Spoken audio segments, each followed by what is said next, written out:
Elena aceptó llevar el anillo de compromiso de un hombre al que nunca había amado la misma tarde Trong, que vio al antiguo vaquero de pie al otro lado de la valla de madera.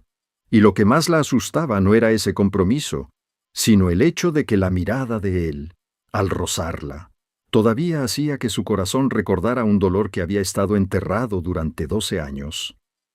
El pueblo de San Estrella ese día estaba inundado de una luz color miel de finales de verano. Esa luz que suele hacer que los viejos aleros de madera parezcan más amables, pero para Elena Morales, todo era tan afilado y seco como la delgada hoja de un cuchillo. Ella estaba de pie en el porche de su tía Inés, entre rollos de tela nupcial, aún no desdoblados, y el murmullo de dos vecinas que debatían si el encaje blanco o el marfil le sentaba mejor a su piel, mientras que en la puerta, el carruaje de la familia Álvarez esperaba como un recordatorio de que su vida estaba a punto de ser organizada con la fría cortesía de los ricos. A lo lejos, por el campo que conducía a la estancia Santa Lucía, un hombre a caballo pasaba lentamente, con el sombrero bajo, hombros anchos, espalda recta, y aunque habían pasado 12 años desde el día en que pensó que nunca tendría que volver a ver ese rostro, Elena reconoció de inmediato que era Gabriel Ortega. Hay personas que salen de nuestra vida como si se llevaran consigo toda una estación del corazón, por lo que no importa cuánto polvo acumulen los años. Basta una silueta inclinada bajo el sol para que todas las viejas heridas resurjan intactas. Elena solía ser la chica más hermosa del sur de San Estrella. Al menos eso decían cuando tenía 19 años, de ojos oscuros, cabello negro y espeso, y una risa tan clara como las campanas de la iglesia por la mañana. Creció en Rancho El Pino, una granja pequeña pero digna, donde su padre le enseñó a montar a caballo antes de saber bordar pañuelos, y donde su madre decía que las mujeres del oeste pueden tener el corazón débil, pero no las piernas débiles, porque si te caes en medio de esta tierra ventosa, muy pocos extenderán la mano para levantarte sin pedir algo a cambio. Elena creyó entender la vida hasta que conoció a Gabriel. En aquel entonces, él era solo un joven vaquero recién llegado de la frontera, de pocas palabras, mejor para el trabajo que para las explicaciones, con unos ojos grises raros de ver en esta región y una sonrisa tan escasa que cada vez que aparecía. Ella sentía que el sol cambiaba de color. Se amaron no con grandes palabras, sino con las tardes arreando caballos por el pasto, con la manzana que él dejaba silenciosamente en el alféizar de la ventana de la cocina, con la forma en que él siempre caminaba a medio paso detrás de ella cuando oscurecía para protegerla del viento. Luego, justo cuando ella creía que podría dejar todo el pueblo para seguirlo si fuera necesario, Gabriel desapareció, sin carta, sin mensaje, sin rastro alguno, excepto por el caballo que ya no estaba en el corral y una pequeña suma de dinero que su padre había ahorrado para la temporada de pasto de invierno, que también faltaba. Toda San Estrella miró a Elena con una mezcla de lástima y burla silenciosa durante muchos años después. Su padre se sumió en un silencio colérico. Su madre lloró hasta enfermar y murió apenas 2 temporadas después. Elena nunca supo si Gabriel se fue por traición, por cobardía o por alguna razón aún peor. Lo único que sabía era que la vida le había enseñado una lección muy cara: el corazón de una mujer en el oeste, si se entrega a la persona equivocada, será recordado por toda la región como un chiste recurrente. Por eso, cuando su padre murió, las deudas se acumularon. El rancho fue embargado poco a poco, y don Ricardo Álvarez, el mayor terrateniente de la zona, viudo, de más de 45 años, rico y respetable, le propuso matrimonio con la promesa de pagar todas las deudas de la familia Morales. Elena no tuvo muchos caminos que elegir. Nadie la forzó con látigos. La gente solo la miraba con ese tipo de mirada que hace que una mujer comprenda que si Kong asiente, toda esta casa, el honor que le queda a su familia y las tumbas de sus padres en la colina caerían gradualmente en manos ajenas. Así que asintió. Y esta mañana, mientras se probaba el vestido de novia, cuando la tía Inés decía con voz mezcla de lástima y alegría que al menos Dios le había dejado un puerto seguro después de tantos años, Elena vio de repente a Gabriel regresar como un fantasma de carne y hueso. Lo que la dejó aturdida no fue que estuviera vivo. Lo que la dejó aturdida fue el gesto de su rostro al darse cuenta de que ella llevaba el anillo. No era dolor, no era ira. Era un silencio muy leve, como si acabara de ver un destino que llega con una estación de retraso.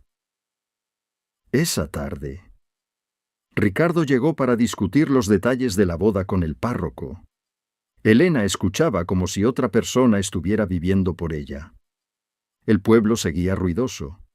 El piano del salón seguía fuera de ritmo. Los niños seguían persiguiéndose alrededor del abrevadero, mientras su corazón estaba atrapado entre un presente decoroso y un pasado sin resolver.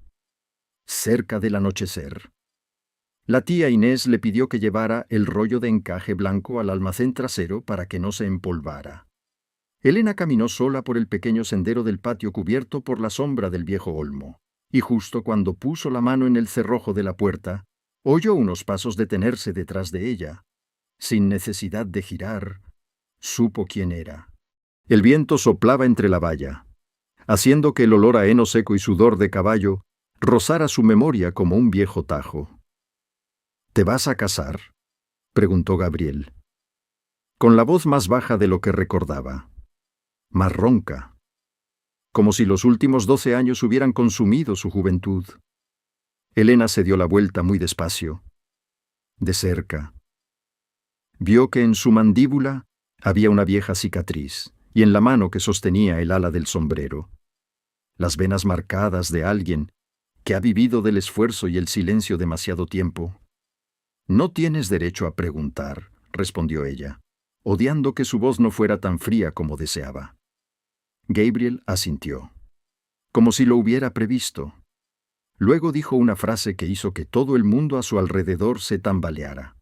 Lo sé, solo vine para asegurarme de que seguías viva y para decirte que no te dejé por lo que escuchaste. Esa frase quedó suspendida en el atardecer como una flecha que no acierta en ningún blanco, pero que hiere a todos. Elena debería haberle abofeteado, haberle dicho que se fuera, haberle recordado el dinero perdido, el caballo robado, las noches que lloró hasta secarse las lágrimas. Pero el cuerpo humano a veces traiciona a la razón de la manera más miserable. En lugar de estallar en rabia, solo sintió un leve escalofrío recorriendo su espalda. Le preguntó que ya era tarde, muy tarde. ¿Por qué regresaba ahora?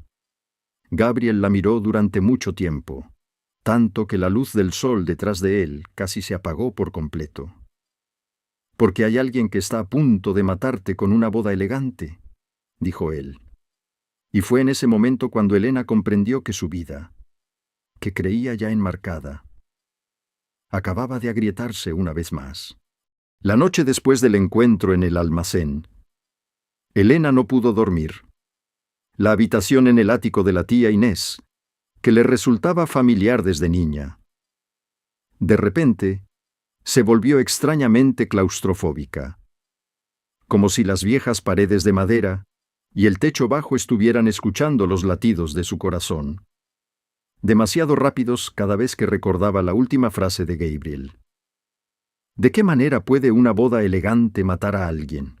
Si hubieran sido 12 años atrás, quizás habría salido corriendo a buscarlo en medio de la noche, obligándolo a contarlo todo, exigiendo pruebas de cada palabra. Pero la vida la había convertido en una mujer que debía vivir con cautela. Comprendía que los hombres que regresan después de tanto tiempo suelen traer consigo más de una verdad, y no todas las verdades salvan al que las escucha del dolor. Así que se quedó quieta en la oscuridad, escuchando el galope lejano de un caballo en la calle, la tos seca de la tía Inés en la habitación de abajo, el frotar de las alas de los insectos en la ventana. Y por primera vez en muchos años, se permitió recordar a Gabriel no solo como el hombre que se había ido, sino como el hombre que sabía que sus manos siempre estaban más frías de lo normal cuando cambiaba el viento, el que le ajustaba la cincha de la silla sin necesidad de tocarla demasiado tiempo, el que decía que si un día tenía que huir de San Estrella, la llevaría por el camino del río porque era el que menos gente vigilaba. El peligro de los recuerdos es que nunca regresan intactos. Siempre traen consigo el olor del pasto viejo, la luz de antaño, la risa perdida, debilitando a las personas justo cuando deberían ser más fuertes. A la mañana siguiente, Elena se despertó decidida a ver las cosas, al menos, con sus propios ojos en lugar de vivir, con el miedo vago que Gabriel había arrojado en su corazón para luego marcharse. Le dijo a la tía Inés que necesitaba bajar al pueblo a comprar más hilo de encaje, pero en realidad era para pasar por la oficina de correos y preguntar discretamente sobre Ricardo Álvarez. No era porque nunca hubiera oído hablar de él. Al contrario, había oído demasiado, que enviudó pronto, que era hábil en los negocios, estricto pero razonable, que no jugaba a las cartas, ni se emborrachaba, ni se peleaba en la calle como otros pequeños terratenientes. En resumen, Ricardo era el modelo de hombre con el que las mujeres que se quedaban sin tiempo soñaban en su última oración. El problema era que la vida nunca la había hecho confiar plenamente en las cosas perfectas. En la oficina de correos, se encontró con la anciana bibliotecaria Mercedes, quien había sido testigo de casi todas las bodas, funerales y escándalos en San Estrella durante 30 años. Elena fingió preguntar con cuánta antelación debían enviarse las invitaciones y luego mencionó hábilmente el apellido Álvarez. Mercedes vaciló lo suficiente como para que Elena comprendiera que había tocado el punto exacto.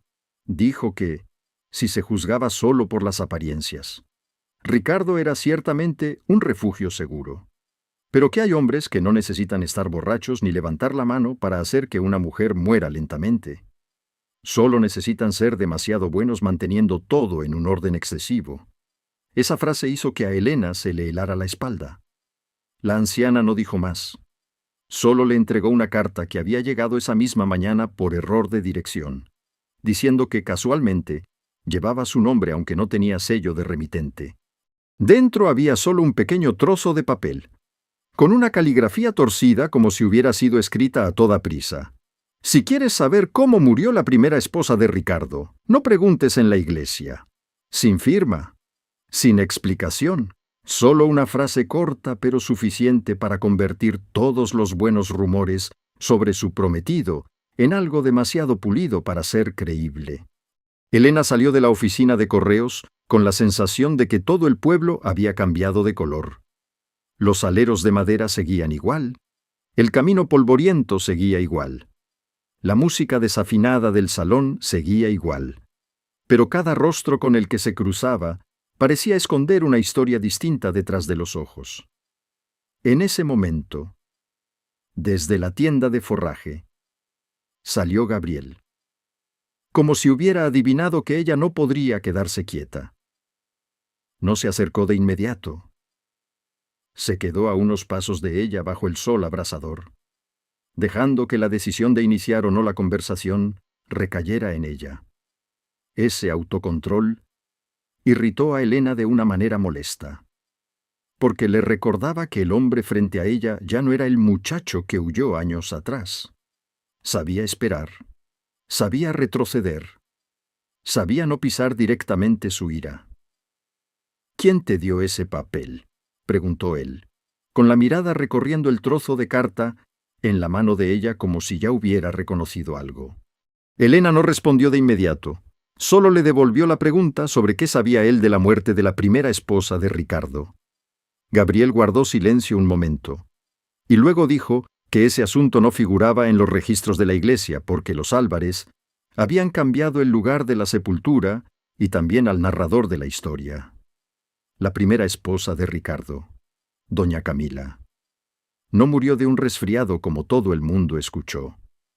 Se cayó desde el balcón, después de una noche de una gran discusión, y los dos antiguos sirvientes que escucharon el ruido abandonaron la región al mes siguiente. Nadie pudo demostrar que Ricardo empujó a su esposa. Pero tampoco nadie se atrevió a decir nada más en voz alta. Elena se sintió en medio de dos abismos. De un lado, el hombre cortés al que todo el pueblo alababa. Del otro, el traidor de antaño que ahora regresaba con advertencias a medias. Si fuera más joven, podría haber elegido seguir lo que le dictaba el corazón o darle la espalda por orgullo.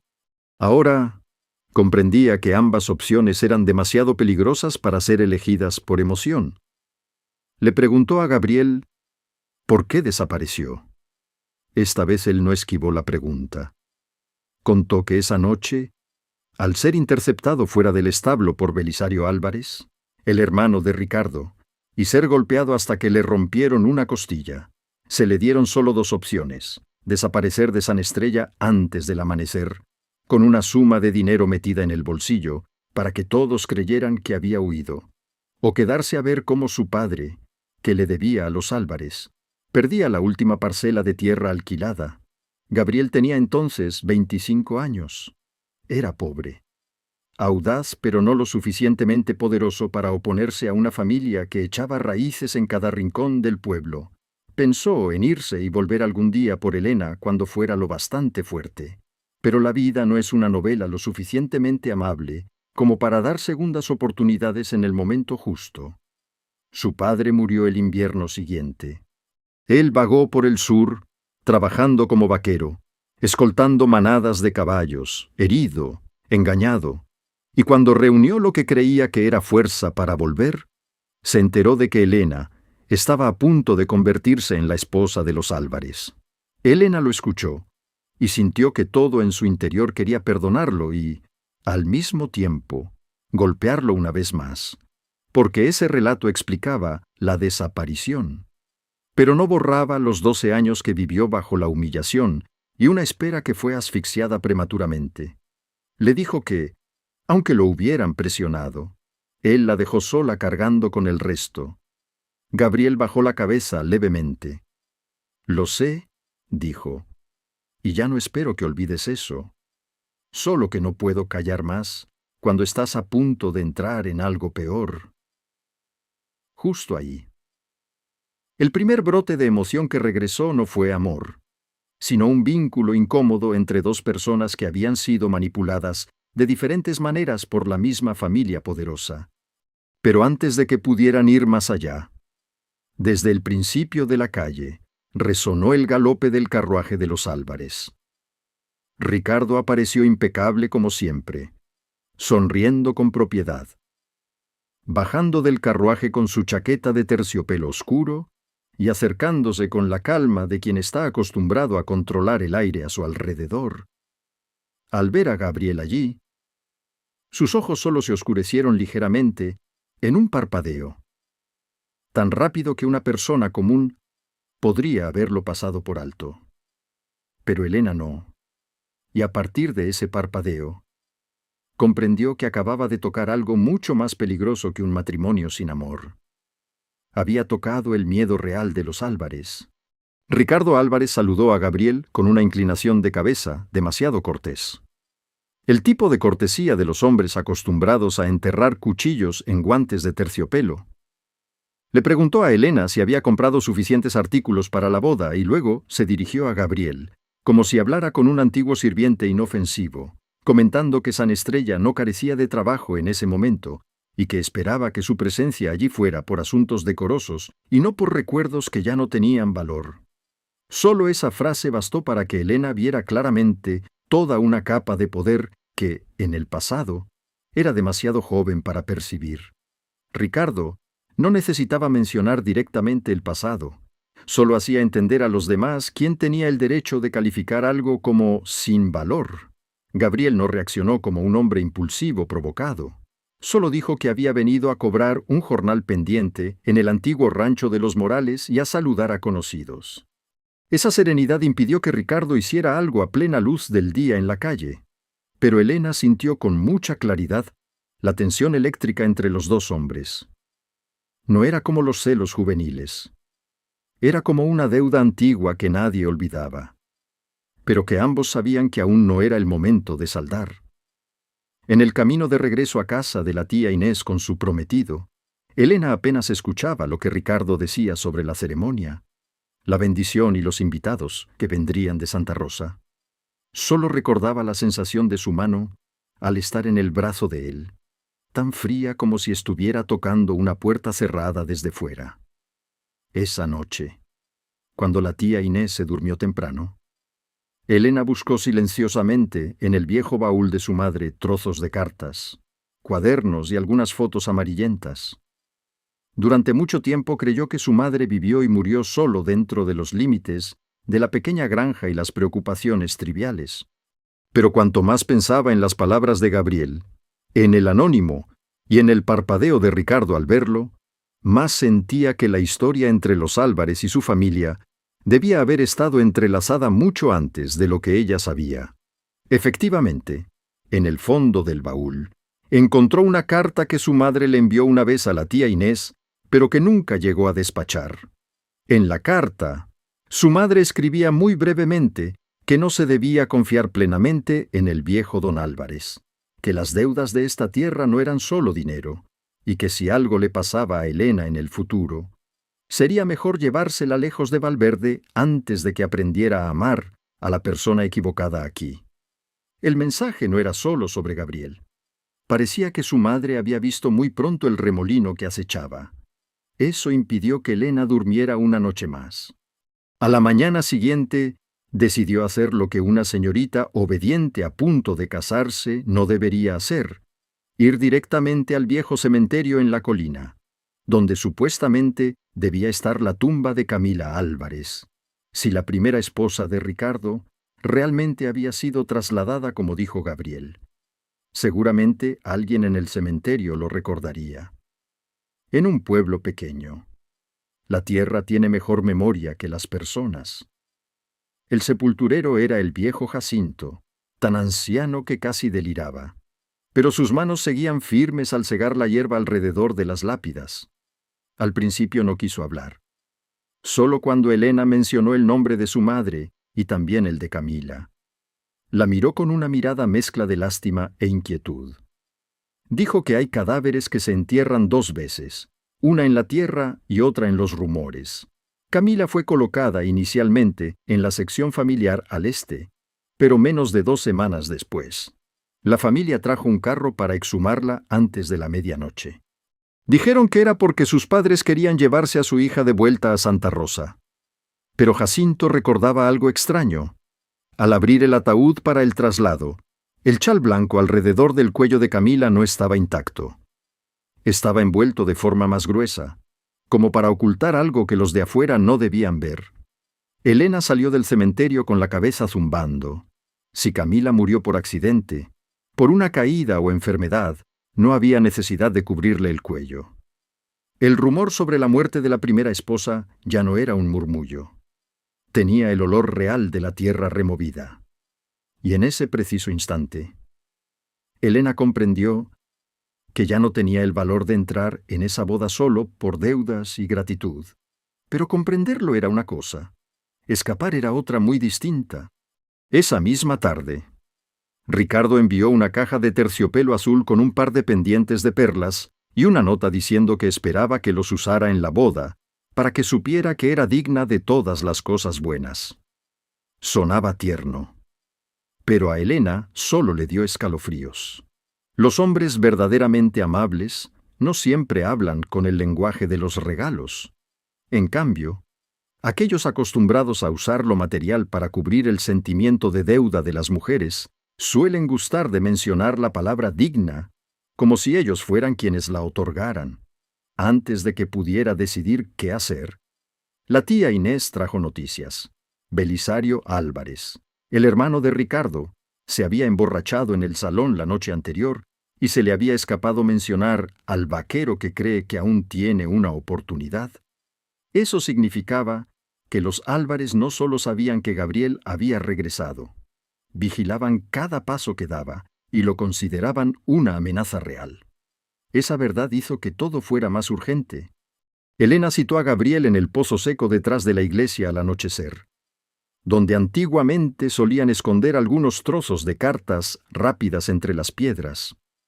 Él llegó puntual, ni antes ni después, como si hubiera vivido todos estos años con la disciplina de alguien que ya no se permite hacer esperar a nadie. Bajo la sombra del viejo ciprés, Elena le contó lo que había averiguado sobre Camila, sobre la carta de su madre y sobre la sensación de que esta boda ya no era un intercambio para salvar a la familia, sino un telón que se bajaba para que ella no viera lo que había detrás. Gabriel escuchaba, con el rostro endureciéndose por momentos. Luego le dijo lo que había guardado desde el principio por saber que podría hacerla huir de inmediato. El padre de Elena no solo le debía dinero a los Álvarez. Había servido como testigo falso en una disputa de tierras entre Ricardo y una viuda con hijos pequeños, a cambio de que los Álvarez perdonaran la deuda de forraje de una temporada. Cuando la madre de Elena se enteró, se opuso ferozmente. Posiblemente, desde ese momento, empezó a sospechar cosas más oscuras alrededor de esta familia. Gabriel añadió que, precisamente porque el padre de Elena tenía esa deuda moral, Ricardo se sentía tan seguro de poder casarse con ella sin temor a que nadie removiera el pasado. Él no solo quiere pagar las deudas de tu familia, dijo Gabriel. Quiere cerrar la boca al resto de la historia usándote a ti. Al oír eso, Elena se quedó helada. El corazón de una mujer a veces no se rompe por no ser amada. Se rompe al darse cuenta de que ha sido elegida como una herramienta para ocultar la historia de otro. En ese momento, desde detrás del muro de la iglesia, se oyó el sonido de unos pasos que se detuvieron y luego se alejaron deprisa. Ambos se giraron bruscamente, pero solo vieron el rastro de una capa clara desapareciendo al final del sendero.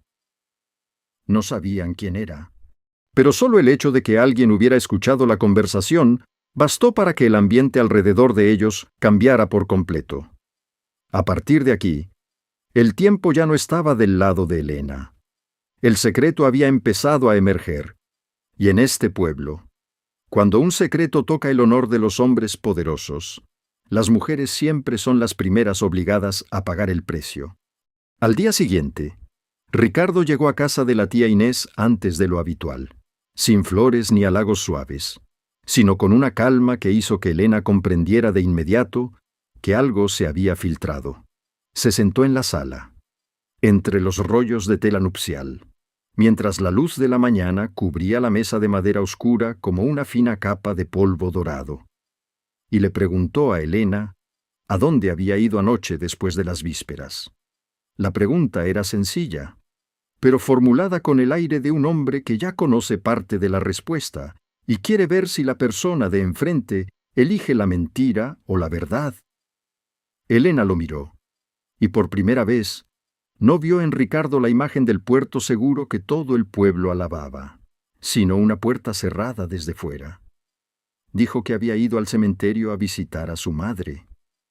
Ricardo asintió lentamente, como aceptando las palabras pero sin creerlas del todo. Luego sonrió, una sonrisa tan cortés que resultaba aterradora, diciendo que en San Estrella las mujeres próximas a casarse no deberían andar solas por la noche, porque la gente tiende a malinterpretar, especialmente cuando hay hombres que regresan del pasado sin más honor que unas explicaciones tardías. Esa frase mencionaba a Gabriel sin nombrarlo. La tía Inés, sentada al lado, palideció. Sabía que estaba en medio de un duelo, que no usaba pistolas pero que aún así podía matar. Elena le preguntó directamente que si Ricardo tenía algo que decir, que lo dijera. Esa franqueza hizo que él entornara los ojos. Y finalmente puso sobre la mesa un papel doblado en 4. Dentro había un viejo recibo de deuda de su padre, con una línea final que estipulaba claramente que si la familia Morales no liquidaba el pago antes del día de la boda, la parcela del este pasaría inmediatamente a nombre de los Álvarez. Elena miró la cifra y la fecha, y sintió la garganta seca. Si cancelaba el compromiso ahora, no solo perdía el honor, sino que arrastraba también la casa donde vivía la tía Inés. el resto del viñedo familiar y las tumbas de sus padres a manos de Ricardo. Resultó que él había tendido la red mucho antes de lo que ella imaginaba. «No te obligo, Elena», dijo Ricardo con una suavidad que casi parecía amabilidad. «Solo no quiero que dejes que unos viejos fantasmas arruinen la última oportunidad que le queda a tu familia». Fue esa forma de llamar a Gabriel y a su propio pasado viejos fantasmas lo que hizo que el pecho de Elena se apretara. Porque comprendía bien que, en esta historia, quien merecía ser llamado fantasma no era el que regresaba tarde, sino los secretos que se intentaban enterrar para luego usar las deudas y encadenar a una mujer para ocultarlos.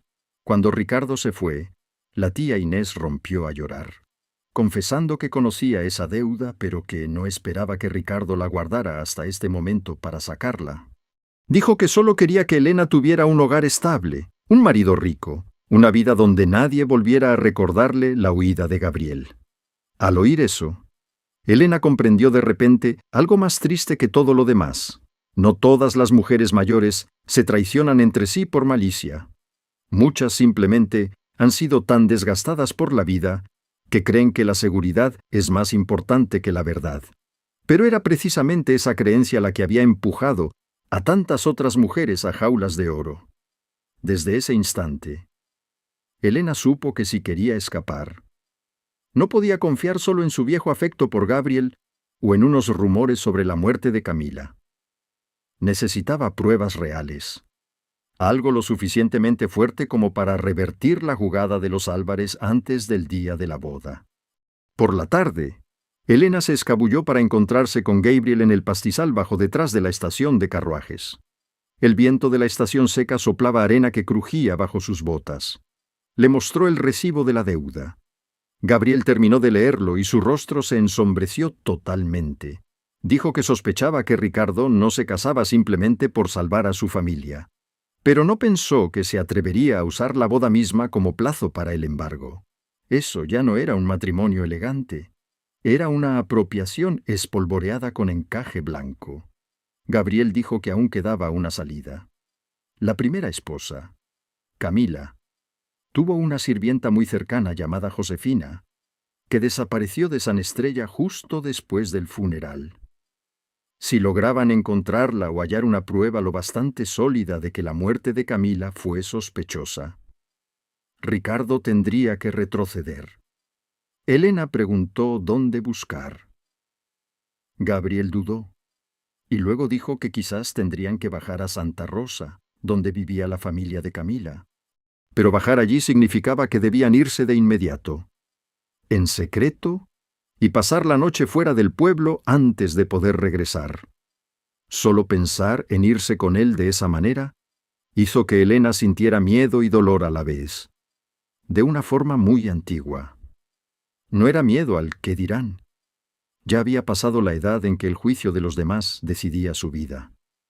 Tenía miedo de estar al lado de Gabriel más de unos instantes. Lo suficiente para oír su voz suavizarse en la oscuridad, para ver las heridas de los años en su rostro, y que eso hiciera que la parte de su corazón que había intentado cerrar empezara a agrietarse. Pero en ese momento, ese miedo no era mayor que el miedo a subir al altar con Ricardo, así que asintió. Acordaron dejar San Estrella justo después de que la campana de la iglesia diera las 10 de la noche, yendo por el camino del río tal como Gabriel le había prometido en su juventud.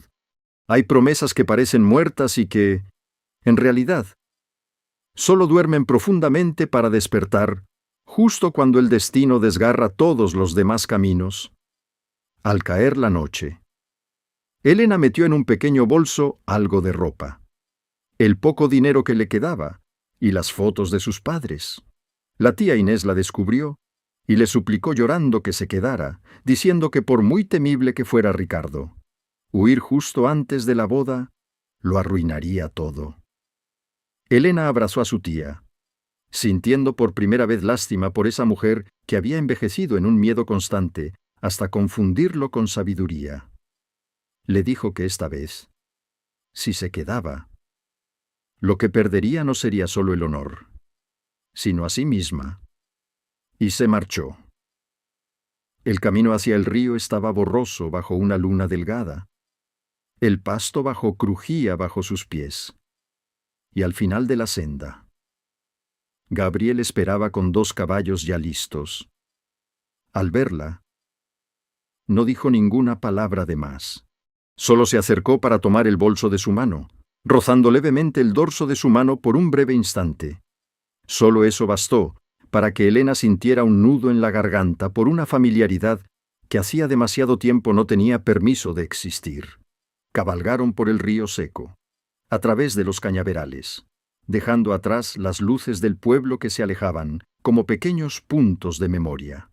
Pero a medianoche, cuando se detuvieron bajo un grupo de eucaliptos para que los caballos descansaran, ambos oyeron el eco de otros galopes a lo lejos. No era uno solo, al menos 3 caballos. Ricardo no esperó a la mañana para saber que ella había desaparecido, y su huida acababa de convertirse en una verdadera cacería.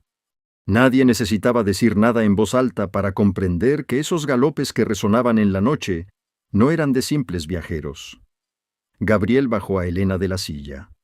Llevó los caballos a una zona más oscura entre los eucaliptos y, con una mano en las riendas y la otra apoyada suavemente en el hombro de ella, le indicó que se quedara completamente inmóvil.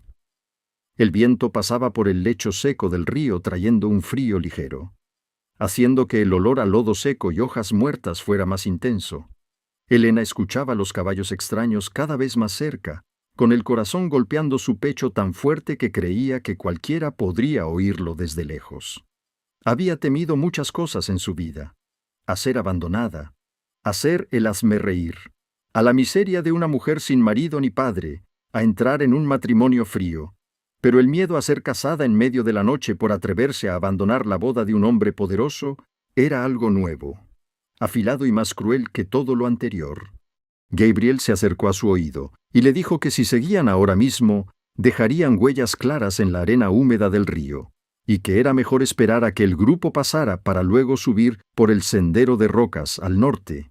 La calma en su voz hizo que ella también dejara de temblar tanto. No porque él dijera que no pasaba nada. Él no decía palabras vacías de ese tipo. Simplemente manejaba cada paso, como alguien que está tan acostumbrado al peligro que no gasta energías en el pánico. Precisamente eso hacía que Helena se sintiera reconfortada y dolida a la vez, porque recordaba demasiado bien que una vez amó a un joven de manos hermosas y grandes sueños, mientras que el hombre a su lado ahora era el resultado de 12 años de golpes, lo bastante firme para guiarla en la noche, pero también demasiado lleno de zonas oscuras que ella aún no había tocado. El grupo de jinetes pasó por el camino del río tal como Gabriel predijo. Helena miró a través de las hojas y reconoció a Belisario Álvarez junto a 2 empleados de su casa. Ricardo no daba la cara, lo que significaba que quería mantener las manos limpias. Ese detalle le dio aún más frío. Cuando el galope se alejó, Gabriel la guió por la ladera de rocas, llevando los caballos a pie para evitar hacer ruido. Este camino era más difícil, con muchas piedras puntiagudas, pasto ralo y viento fuerte. Helena tropezó un par de veces, y cada vez él la sostuvo rápidamente para luego soltarla de inmediato, como si temiera que mantener el contacto un segundo más hiciera que ambos olvidaran a dónde iban. Cerca del amanecer, llegaron a una choza de pastores abandonada a la orilla del camino a Santa Rosa. De techo bajo, paredes de adobe y espacio justo para 2 personas con un poco de heno seco. Los caballos fueron atados detrás de la choza. Gabriel encendió un pequeño fuego, con leña seca recogida alrededor. La luz de las llamas temblaba en su rostro, suavizando un poco las líneas severas de los años. Helena se sentó abrazando sus rodillas sobre el montón de heno, con el vestido empolvado y el cabello revuelto, y de repente sintió un nudo en la garganta por todo. Si hubiera subido al carruaje nupcial esta mañana como estaba previsto, ahora probablemente estaría en una habitación lujosa de la casa de los Álvarez, donde por fuera todo seguiría ordenado, mientras que por dentro ella moriría lentamente sin que nadie supiera por qué. En cambio aquí, en una choza abandonada, entre el polvo del camino y el peligro, al menos estaba viviendo por decisión propia. Quizás la libertad nunca ha sido hermosa, pero permite respirar. Gabriel le dio un poco de agua y se sentó frente a ella, a una distancia suficiente para no tocarse, pero también lo bastante cerca para no fingir que no pasaba nada. Mucho tiempo después, él dijo: «No te llevé conmigo para repetir lo de antes. Te llevé porque necesitabas saber la verdad antes de ser atada a una nueva mentira». Esa frase hizo que los ojos de Elena ardieran. No por decepción, sino por darse cuenta de que él seguía entendiendo su punto más débil. Lo que ella necesitaba antes que nada no era un hombre que la amara, sino el derecho a saber en qué se estaba metiendo. Pero esa misma amabilidad hacía que su ternura interna creciera. Le preguntó si en esos 12 años alguna vez pensó en escribirle. Gabriel sonrió con amargura, más triste que alegre. Dijo que escribió 3 cartas. La primera no la envió porque era tan pobre que no se atrevía a prometer nada. La segunda no la envió porque se enteró de que el padre de ella estaba muy enfermo, y supo que Ricardo había empezado a fijarse en el rancho Morales. La tercera la quemó en una posada tras releerla y darse cuenta de que le estaba pidiendo que esperara algo de lo que él mismo no estaba seguro. «Pensé», dijo él, mirando al fuego, «que si podías olvidarme y vivir una vida tranquila, esa sería quizás la última cosa buena que haría por ti». Elena soltó una pequeña risa, una risa mezclada con lágrimas. «Tú y el mundo entero sois muy buenos decidiendo por mí lo que es bueno». Ese reproche hizo que Gabriel levantara la vista, y, por primera vez en toda la huida, sus ojos revelaron un dolor indefenso. No era dolor por ser injustamente acusado. Era dolor porque la frase era cierta. El aire entre ellos de repente se cargó con otra capa. Algo que no era solo pasado, sino un presente que esperaba ser reconocido. A la mañana siguiente, Santa Rosa los recibió con hileras de casas de madera de 2 pisos, un polvo en el camino de color más claro que el de San Estrella y un ritmo de vida mucho más ruidoso. En un lugar con más gente, Elena se sintió a la vez segura y perdida. Buscaron la zona sur donde solía vivir la familia de Camila. La antigua casa ya había cambiado de manos, pero una vecina anciana recordaba a Josefina, la sirvienta cercana que acompañó a Camila de joven. Dijo que Josefina no se había ido tan lejos como decían los rumores. Simplemente se había retirado a trabajar en un criadero de caballos en las afueras de Santa Rosa, cambiándose el apellido y evitando hablar del pasado, siguiendo las indicaciones. Cerca del mediodía la encontraron en una casita detrás de los establos, con el cabello canoso fuertemente recogido, los hombros encorvados pero los ojos aún agudos, como los de alguien que ha tenido que vivir toda la vida con recuerdos que no le estaba permitido contar. Cuando oyó a Elena pronunciar el nombre de Camila Álvarez, Josefina intentó cerrar la puerta de inmediato. Solo cuando Elena sacó la vieja foto de su madre y explicó que era la hija de la familia Morales y que estaba siendo forzada a casarse con Ricardo, el rostro de la anciana pasó del miedo a una fatiga compasiva. Los invitó a entrar. Cerró bien la puerta y lo primero que dijo no fue un saludo, sino una disculpa hacia Camila por haber callado tanto tiempo. La historia que contó Josefina no salió completa de inmediato. Llegó por fragmentos, a través de las veces que ella se detenía por cansancio o porque el recuerdo era demasiado pesado. Camila, en efecto, no murió por una caída accidental. Esa noche, tras enterarse de que su marido sobornaba secretamente a oficiales del condado para quedarse con el agua de una viuda y que estaba relacionado con la expulsión de un joven vaquero de San Estrella para despejar el camino a su futuro matrimonio, discutió violentamente con Ricardo en el balcón trasero. Josefina oyó los forcejeos y luego vio a Camila caer al patio de piedra. Siguió viva unos minutos. Lo suficiente para susurrarle que Ricardo no permitiera que el hijo que llevaba en su vientre creciera como él. Fue ese detalle. El hijo en su vientre. Lo que hizo que Elena sintiera que se le retiraba la sangre del cuerpo. Camila estaba embarazada cuando murió. Ricardo no solo causó la muerte de su esposa, mató también al hijo que no llegó a nacer. Josefina lloró mientras lo contaba, diciendo que cayó por las amenazas, porque los padres de Camila quisieron enterrar el asunto para evitar el escándalo, y porque en esta vida siempre hay formas de hacer entender a las mujeres pobres que su verdad no vale lo mismo que el honor de los hombres ricos. Pero ella conservó algo, el chal de esa noche, con las manchas de sangre seca cerca del cuello y el broche roto que Camila apretaba en su mano. «Si necesita pruebas, puedo dárselas», dijo ella. «Pero debe entender que a partir de este momento ya no está huyendo de una boda. Está entrando en una guerra con un hombre que ha matado para mantener su vida en calma». Elena escuchó con las manos heladas, pero con la mente extrañamente lúcida. El miedo seguía ahí, pero ya no era vago. Tenía nombre, rostro y pruebas. Y una vez que una mujer ve la verdadera cara de aquello que teme, suele volverse más peligrosa de lo que cualquier hombre ha calculado jamás. En el camino de salida de Santa Rosa con el chal, el broche roto y el testimonio de Josefina, escrito deprisa en un papel con su firma temblorosa. Elena supo que no podía regresar a San Estrella como la chica que huyó en la noche. Regresaba como alguien que tenía en sus manos la razón para destruir toda una boda. Una familia poderosa y las mentiras que habían vivido tanto tiempo gracias al silencio de las mujeres. Pero ese mismo conocimiento traía consigo un nuevo temor.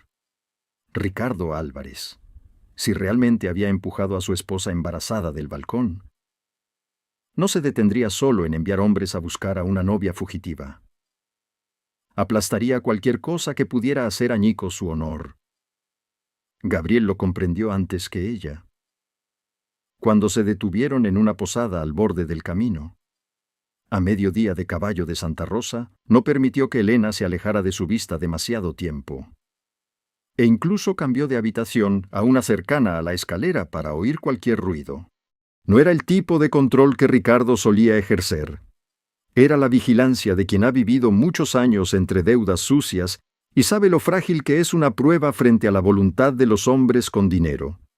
Esa noche, en la habitación de la pobre posada que solo tenía 2 camas estrechas y una mesa de madera coja, Elena apenas pudo comer.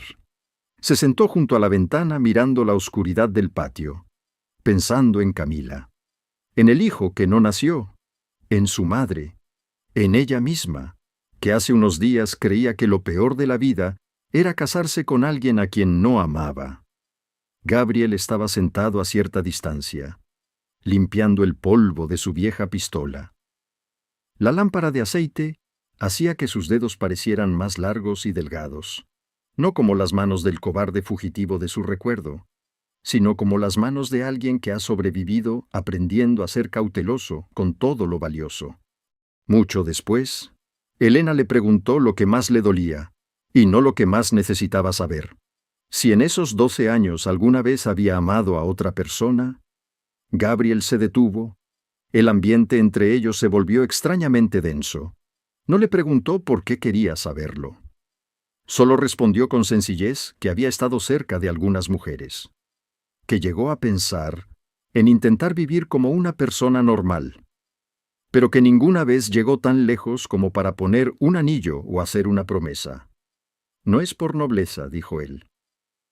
«Es que la parte de mí que te pertenecía siempre estaba ahí, interponiéndose». Esa confesión fue dulce y dolorosa, obligando a Elena a girar la cara hacia la ventana por miedo a que él viera el brillo en sus ojos. Quizás si sus vidas fueran menos trágicas. Unas palabras así serían un hermoso comienzo. Ahora, parecían una pequeña llama en medio de una tormenta, preciosa y a la vez aterradora por el miedo a perderla. Le dijo que no debería decir eso en este momento. Gabriel asintió, como si ya lo supiera, pero añadió algo que le encogió el corazón. No lo digo para que me prometas nada, solo no quiero que, si mañana algo sale mal, sigas pensando que alguna vez te di la espalda por completo. Fuera. El viento barría el polvo entre las ruedas de los carros. En la habitación, estaban sentados a una distancia lo bastante cortés y lo bastante cruel. Los adultos rara vez se aman, en condiciones inmaculadas. Se aman cargando con demasiados muertos, demasiadas deudas antiguas y demasiados miedos sin curar. Lo único que diferencia ese amor de una ilusión infantil es quizás el hecho de que ambos conocen bien el precio, y aún así, no retiran lo dicho. A la mañana siguiente, dejaron la posada antes del amanecer, pero no habían recorrido ni 2 millas cuando encontraron un carro de forraje volcado bloqueando la mitad del camino. No había nadie cerca, solo un caballo atado sin firmeza y huellas frescas impresas en la tierra húmeda. Gabriel bajó del caballo primero, sabiendo de un vistazo que era una trampa. Le dijo a Elena que diera la vuelta por el camino de la vieja mina, mientras él despejaba el paso. Pero antes de que ella pudiera moverse, 2 hombres salieron de detrás de un terraplén, con las manos cerca de las cartucheras, sin necesidad de emblemas de los Álvarez, sin necesidad de presentaciones. Elena comprendió que no eran bandidos comunes. Solo querían el pequeño bolso con las pruebas. Todo lo que siguió ocurrió muy rápido. Gabriel empujó el caballo de ella hacia atrás. Levantó la mano para hablar primero, con voz tranquila pero tensa como una rienda tirante. El más alto se rió entre dientes, diciendo que el patrón solo quería recuperar algunas piezas que no les pertenecían. Esa manera de llamar algunas piezas a las pruebas de la muerte de una mujer hizo que Elena sintiera náuseas. Cuando el otro dio medio paso más, Gabriel desenfundó tan rápido que ella solo llegó a oír un disparo seco, y vio el sombrero de uno de ellos volar por los aires. El otro, asustado, respondió al fuego. Los caballos relincharon con fuerza. Elena nunca había estado tan cerca de un disparo. No era como en las historias, nada heroico ni nítido, sino estridente y sucio, dejándole las extremidades heladas. Gabriel la arrastró para cubrirse tras el carro volcado, mientras una bala le rozaba el hombro, desgarrando su camisa y salpicando sangre en la muñeca de ella. Fue esa sangre caliente lo que sacó a Elena del shock. No supo de dónde sacó el valor para recoger la pistola caída en el suelo y apuntar hacia el hombre que intentaba rodearlos. Quizás el ser humano no es realmente valiente. Solo hay momentos en que el miedo por el otro es mayor que el miedo por uno mismo. Su disparo no dio en el blanco, pero fue suficiente para que él se detuviera en seco. Eso le bastó a Gabriel para lanzarse sobre él y derribarlo. El más alto huyó hacia las rocas. Todo se calmó tan rápido como pasa una tormenta sobre la llanura. Solo quedaba el resuello de los caballos, el leve balanceo del carro y la sangre empapando la manga de Gabriel. Elena se arrodilló a su lado temblando incontrolablemente, sin distinguir si era por miedo o por la terrible comprensión de que, si hubiera tardado un segundo más, podría haberlo visto morir frente a sus ojos. Gabriel apretó los dientes, diciendo que la herida no era profunda, pero sangraba lo suficiente para que su camisa estuviera empapada de un rojo oscuro. Elena rasgó un viejo pañuelo para vendarle provisionalmente el hombro, y mientras sus manos tocaban su piel febril, supo que todas las distancias que intentaba mantener con ese hombre ya no eran sostenibles. No era por haberle salvado la vida, no era por el viejo recuerdo. Era porque, al pasar tan cerca de la muerte, había visto con total claridad lo que más temía perder. Por la tarde, se refugiaron en una cabaña de pastores abandonada en la vieja mina para contener la hemorragia. El viento pasaba por la puerta de la cabaña, sonando como alguien desgarrando tela. Gabriel se apoyó contra un poste de madera, cerrando los ojos varias veces por el dolor, mientras Elena estaba sentada a su lado cambiando las vendas con el corazón aún latiendo con fuerza. En ese silencio agotado tras el peligro, ella le preguntó lo que debería haber preguntado desde el principio. Si hubiera sabido que volver la arrastraría a esto, ¿habría vuelto? Gabriel abrió los ojos. La miró largo rato y respondió: «Habría vuelto antes». Hay respuestas que no son poéticas, pero que impiden que uno se esconda tras cualquier lógica. Cuando regresaron a San Estrella al atardecer del tercer día, el pueblo ya sabía que la novia de los Álvarez se había ido y que el antiguo vaquero había regresado con ella. No hacía falta que nadie tocara tambores para dar la noticia. Bastaban las puertas que se entornaban más de lo habitual, las miradas que se detenían más tiempo en el porche de correos y la panadería, y las conversaciones que bajaban de tono cuando Elena pasaba para entender que los rumores habían florecido como maleza tras la lluvia. Pero lo más aterrador no estaba en los rumores, estaba en el silencio de la casa de los Álvarez. No había carruajes buscándola ruidosamente. No había gritos airados. No había nadie bloqueando el camino. Ese tipo de silencio preparado fue lo que puso a Gabriel aún más alerta. No fueron directamente a casa de la tía Inés, sino a la casa del padre Lorenzo. El anciano sacerdote miró la sangre seca en la manga de Gabriel, la expresión de Elena y el pequeño fardo que ella puso en el altar lateral sin hacer preguntas innecesarias. Él era uno de los pocos en San Estrella lo bastante mayor para recordar a Camila viva. Cuando Elena abrió el chal manchado de sangre vieja, el broche roto y la declaración de Josefina, los ojos de él se oscurecieron por completo. El párroco no se sorprendió como quien oye algo increíble por primera vez. Se sorprendió con el gesto de quien durante años sospechó algo y finalmente tocaba la evidencia. Dijo que si esas pruebas llegaban al condado, Ricardo difícilmente conservaría su reputación, pero que primero debían sobrevivir al día de la boda mañana. Porque una vez que Elena no apareciera en la iglesia, los Álvarez harían todo lo posible por recuperar el derecho a contar la historia a su manera. El padre propuso guardar las pruebas en la caja fuerte de la iglesia esa noche y sugirió que Elena se quedara en la habitación de las antiguas monjas, en el ático, para evitar ser encontrada fácilmente. Pero Elena negó con la cabeza.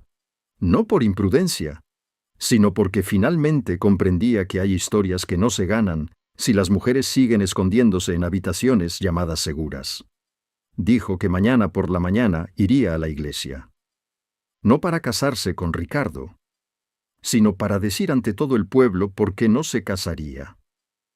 El padre Lorenzo la miró fijamente y suspiró como un anciano que acaba de ver un alma elegir el fuego en lugar de las cadenas. Gabriel se opuso de inmediato. Dijo que era demasiado peligroso, que Ricardo no la dejaría hablar en público si lo preveía. Elena entendía su miedo, y una parte de ella también temblaba ante su propio plan. Pero ese temblor ya no la hacía retroceder. «Si vuelvo a desaparecer en un rincón», dijo ella, «seguirán contándome como la chica que huyó por un viejo amor, la mujer caprichosa que arruinó una boda. Camila murió en silencio. Mi madre murió con miedo. No quiero que mi vida también sea contada por boca de hombres». Esa frase cerró toda discusión. No porque Gabriel estuviera totalmente de acuerdo, sino porque vio lo que aún permanecía en Elena desde su juventud. Una vez que decidía ponerse en pie por sí misma, nadie podía moverla de su decisión. Esa noche, volvieron a casa de la tía Inés muy tarde. Ella rompió a llorar al ver a Elena viva, y lloró aún más al oír la verdad sobre Camila y el plan para mañana. La anciana le suplicó que se fuera del pueblo esa misma noche con Gabriel, que dejara que los Álvarez inventaran la historia que quisieran, con tal de que ella estuviera a salvo. Elena abrazó fuerte a su tía, comprendiendo por primera vez que toda la vida de esa mujer había sido una larga cadena de elegir el miedo menor, sin haber podido elegir nunca vivir con la verdad. Ya no la culpaba. Solo sentía tristeza. La última noche antes de la boda debería haber sido de olor a azahar, de las últimas puntadas de costura y de una suave expectación. en cambio, era de testimonios. De una pistola escondida bajo el vestido de novia colgado. De la herida sin cerrar en el hombro de Gabriel y de un silencio pesado como el plomo. Cerca de la medianoche, Elena salió al patio trasero a respirar y vio a Gabriel de pie junto a la valla, bajo la sombra del olmo, con el sombrero en la mano y el hombro vendado bajo la camisa. La luz de la luna bañaba su nariz y su mandíbula como si fueran de plata. Nadie habló de inmediato. Ambos sabían que la mañana siguiente podría salvar o arruinar sus vidas, o quizás ambas cosas.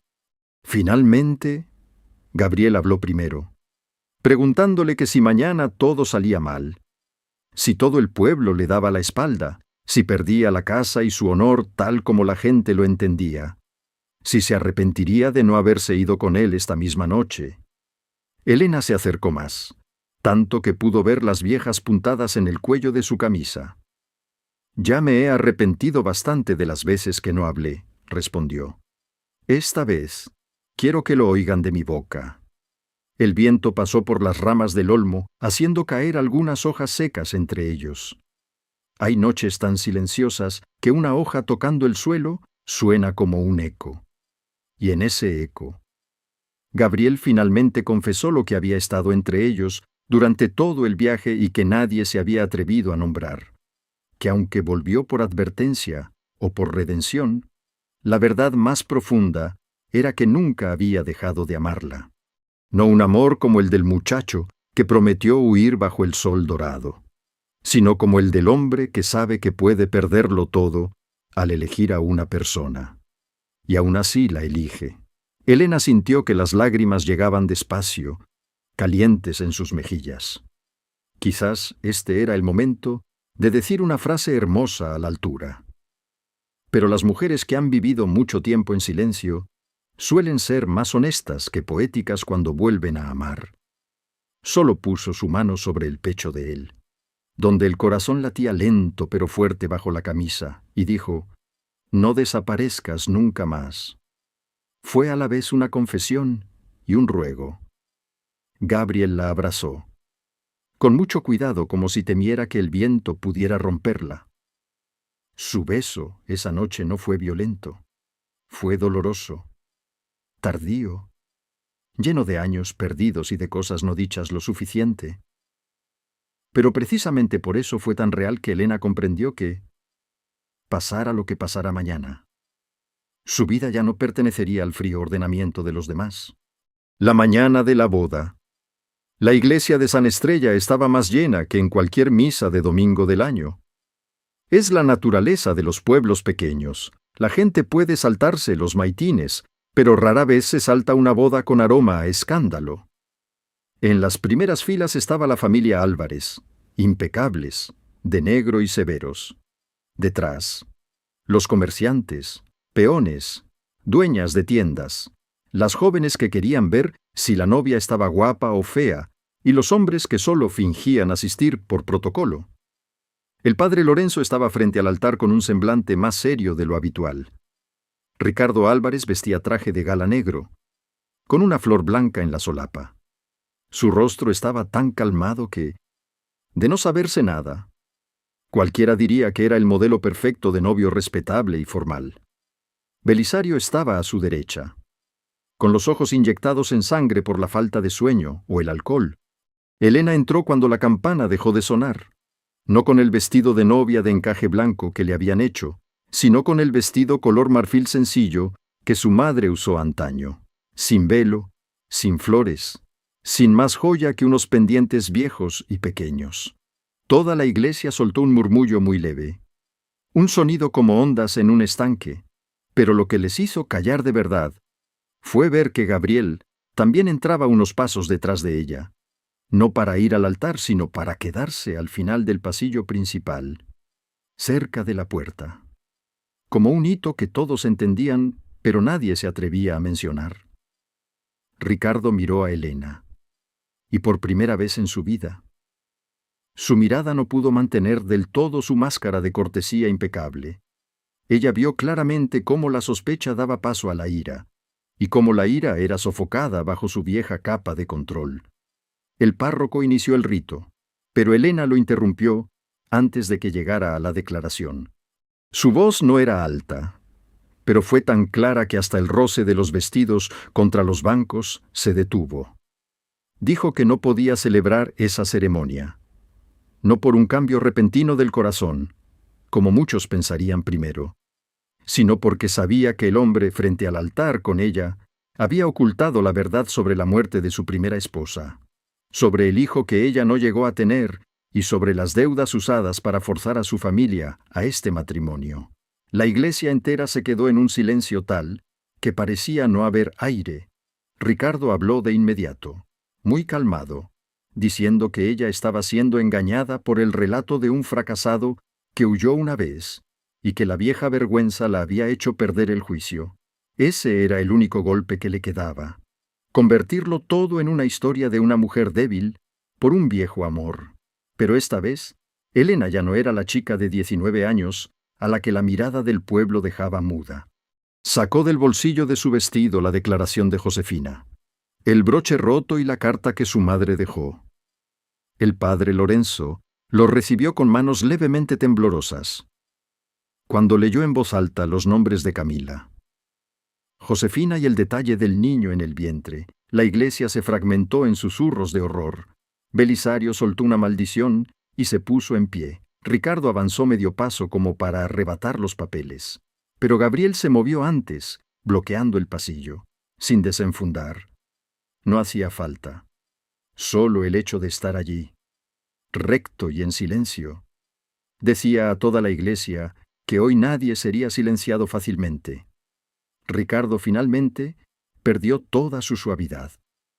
Gruñó que todo eran invenciones de una vieja sirvienta que quería dinero y de una novia fugitiva buscando excusas para salvar su honor.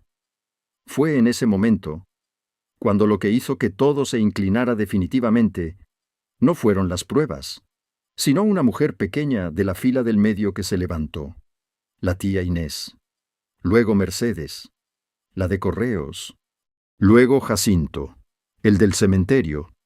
No dijeron mucho, solo lo suficiente sobre el traslado nocturno de Camila, sobre el chal que cubría el cuello, sobre la deuda oculta del padre de Elena. Durante años, cada uno guardó un pequeño fragmento de sospecha por miedo a los Álvarez. Pero una vez que la primera mujer se atrevió a hablar alto, el miedo de los demás perdió repentinamente su poder. Eso es lo que hombres como Ricardo nunca calculan del todo. El silencio colectivo puede durar décadas, pero cuando se agrieta, se rompe muy rápido. El alguacil del condado, discretamente avisado por el cura desde la mañana, entró justo cuando la iglesia estaba a punto de convertirse en una tormenta. Traía una orden de detención contra Ricardo para investigar las amenazas de muerte, la extorsión de propiedades y el nuevo testimonio relacionado con la muerte de Camila. Todo el pueblo casi dejó de respirar al ver a un hombre rico, poderoso y respetable, ser esposado ante Dios y ante todos. Ricardo no se resistió con violencia bruta. Solo miró a Elena con una frialdad tal que, de haber sido en el pasado, quizás ella habría temblado.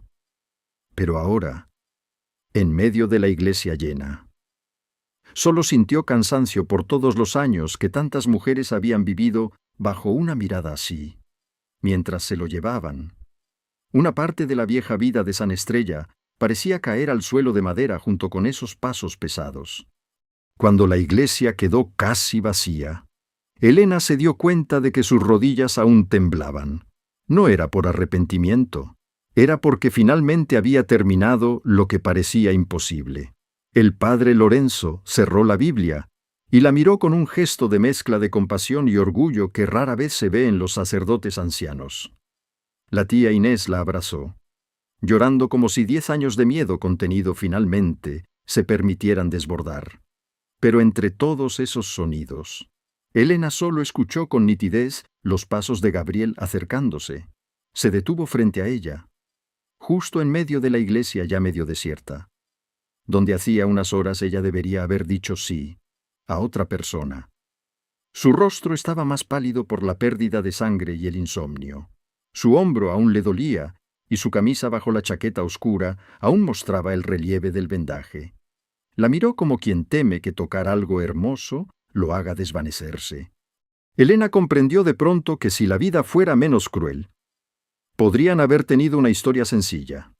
El vaquero que ama a la chica del rancho es rechazado y vuelve en el momento justo. Pero la vida no ama a nadie de esa manera. Los obligó a dar un rodeo por años de pérdidas, culpas, muertes, persecuciones y una boda interrumpida para llegar a este instante. Y precisamente por haber dado un rodeo tan largo, las palabras ahora debían ser verdaderas. «Ya no necesito que nadie me salve», dijo Elena en voz baja, mirando fijamente a sus ojos. «Pero si aún quieres quedarte, no te quedes como quien tiene una deuda». Gabriel cerró los ojos un instante. Como alguien que acaba de oír exactamente lo que necesitaba y lo que más temía. «Me quedo por ti», respondió él. «No por el error pasado, no por querer arreglar al que fui, porque la mujer que está hoy aquí es la única a la que sigo eligiendo, aún conociendo el precio de elegir». Elena sintió que se le cerraba la garganta. Le había tomado demasiado tiempo que un hombre finalmente la amara sin usar la protección como excusa para ocultar la verdad.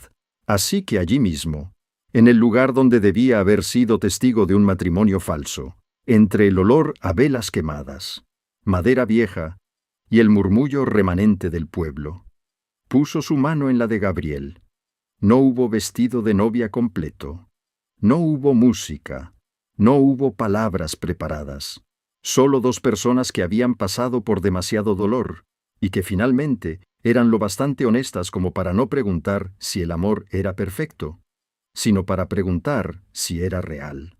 Unos meses después, cuando el condado reabrió el caso de Camila, cuando las tierras de los Morales fueron renegociadas y la tía Inés dejó de sobresaltarse ante cada galope nocturno, San Estrella aprendió gradualmente a vivir con su nueva historia. Elena no se casó de inmediato. Se quedó en la vieja casa, reparó el techo y puso a su nombre la parte de la tierra que ya no tenía deudas. Gabriel trabajó en el rancho del río por un tiempo, y luego junto a ella reconstruyó la pequeña parcela junto al viejo viñedo.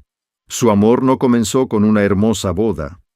Comenzó con la verdad dicha en medio de la iglesia, con el hecho de que nadie volvió a desaparecer, con las mañanas en que el viento soplaba por la ventana y ambos seguían allí. Y quizás para los corazones que han atravesado tanta oscuridad, eso es lo más parecido a la felicidad real. No que se les prometa una vida sin dolor, sino que finalmente haya alguien que se quede lo suficiente para vivir juntos el resto de la vida sin tener que bajar la cabeza ante las mentiras nunca más.